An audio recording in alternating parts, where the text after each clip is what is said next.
안녕하세요. 여드름 한의사 해유단의원홍대점 원장 정주영입니다. 다들 추석 명절 즐겁게 보내셨나요? 저도 오랜만에 조금 편하게 가족들과 즐거운 시간을 보냈는데요. 먼 곳이었든 가까운 곳이었든 여행이었든 아니면 가족 방문이었든 어떤 명절이었더라도 가장 의미가 있는 시간이 되셨기를 진심으로 바랍니다. 이번에는 또 우리가 일반적으로 생각하는 여드름이 나는 이유들이 있잖아요. 이를테면 어렸을 때 성장하는 과정에서 호르몬 분비로 인해서 피지 분비가 늘어난다든지, 기름진 음식이나 밀가루, 인스턴트 음식을 자주 먹는다든지, 일반적으로도 딱 알 수 있는 그런 여드름 발생 이유들이 있다고 하면 이런 이유들 때문에도 여드름이 난다고 라는 어떤 생각이 딱 들 수도 있는, 어찌 보면 여드름과의 상관성이 크지 않을 것 같은 그런 이유들 때문에 여드름이 나게 되는 경우가 있습니다. 치료를 진행하는 저의 입장에서도 단순히 이 이론상으로만 무장이 되어 있을 때는 일반적인 어떤 여드름 발생 원인에만 집중을 하는 바람에 하마터면 놓칠 뻔했던 다양한 여드름 발생 이유들을 확인했던 경험이 많거든요. 얼핏 들으셨을 때는 왜 이런 것을 물어보지?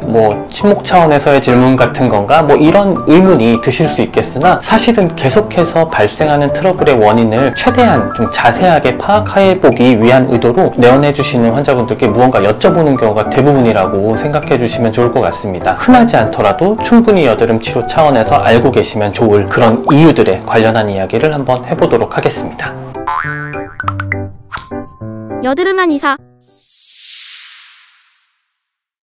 사실 우리가 살면서 항상 해야만 하는 것이 바로 무언가를 섭취하는 행위이다 보니까 어떤 것들을 먹느냐에 따라서는 몸의 어떤 부위를 가리지 않고 영향을 주게 되는데요. 아까도 말씀드렸다시피 기름진 음식, 매운 음식, 단 음식 이런 것들은 이미 충분히 알고 계신다는 전제를 두고 조금은 특이한 다이어트 방식처럼 어떤 섭취 방식에 대해서 한번 말씀드려 보겠습니다. 일반적으로는 여드름이 나 있을 때 이를 치료하거나 관리하는 과정에서 과체중이 동반된다면 다이어트, 체중 감량이죠. 체중 감량을 해주시는 것이 치료에 있어서 굉장히 좋은 영향을 주게 됩니다. 체중이 감소하면서는 피지의 분비량도 안정화되면 물론이고 염증 수치가 낮아지기 때문에 당연스레 이 피부 호전으로도 이어지게 되는 건데요. 다만 일부 다이어트 방식의 경우는 오히려 영양 불균형을 초래하고 위장의 긴장도를 높이기 때문에 여드름이나 모낭염 등의 피부 재반 염증 증상을 촉발하는 계기로 작용하기도 하거든요. 그 유명한 간헐적 단식입니다. 흔히 말하는 디톡스죠. 즉 몸에서 이 독소를 배출해주면서 체중 감량에 이르게끔 해주는 하나의 방식일 텐데요. 모두에게 해당되는 내용은 아니겠지만은 이 간헐적 단식은 혈당 수치를 높여서 인슐린을 증가시킬 수 있고요. 간헐적 단식 그 자체로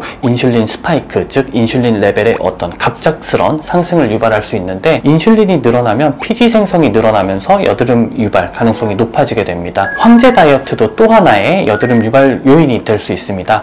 마치 황제의 식사처럼 고기로만 식사를 하게 되는 어떤 다이어트 방식인데요. 엄청난 고단백 식단이죠. 그런데 이 고단백 식단을 진행하게 되면 남성 호르몬이 자연스럽게 상승하게 되는데, 그러면서 피지 분비가 활성화되면서 여드름 발생 가능성이 높아지게 됩니다. 또한 탄수화물 섭취가 거의 없다시피 한 식단이기 때문에 지방의 분해가 일어나면서 체중 감량을 유도하게 되는 이런 어떤 방식인 건데, 이때 발생하는 이 지방 분해 효소인 리파제는 트리글리세라이드를 지방산과 글리세린으로 분해를 시키게 되거든요. 여기에서 만들어진 지방산이 모공을 자극하면서 여드름이 발생할 수 있습니다. 비슷하게 반대의 경우로 극단적인 형태의 채식도 마찬가지로 여드름을 유발할 수 있겠는데요. 영양 불균형으로 인한 피부 조직 붕괴에 기인한 염증 발생이 있을 수 있겠고요. 보통 우리가 극단적으로 채식을 한다고 하면 영양 불균형을 해소하기 위해서 즐겨 먹게 되는 몇 가지가 있거든요. 견과류라든지 아보카도, 식물성 오일, PB 파우더, 이런 것들이 대표적인 걸 거예요. 이 식물성이긴 하지만 지방이 풍부하게 함유되어 있는 형태의 채식이 이것 또한 과도하다면 채식임에도 불구하고 여드름을 유발하는 요소로서 작용할 수 있습니다. 다이어트에 추가해서 잠시만 또 하나 먹는 것과 관련해서 좀 말씀드리자면, 야식이 정말 여드름 발생에 좋지 않은 영향을 준다는 건데요. 우리 몸의 위장은 사실 일할 때와 쉴 때를 구분할 수 있을 때 그 기능도 좋아지고 건강한 상태를 유지할 수 있거든요. 우리가 잘 때는 당연히 우리의 위장이 어느 정도 쉬는 시간을 가질 수 있어야 합니다만은, 야식이라는 것이 사실 우리가 거의 자기 직전에 먹게 되는 거잖아요. 자는 동안에도 결국 위장이 끊임없이 소화를 위해서 일을 하게 만드는 행위가 결과적으로 되기 때문에, 이로 인해 발생한 위열로 인해서 염증이 발생할 수 있다고 설명을 드리고 있습니다.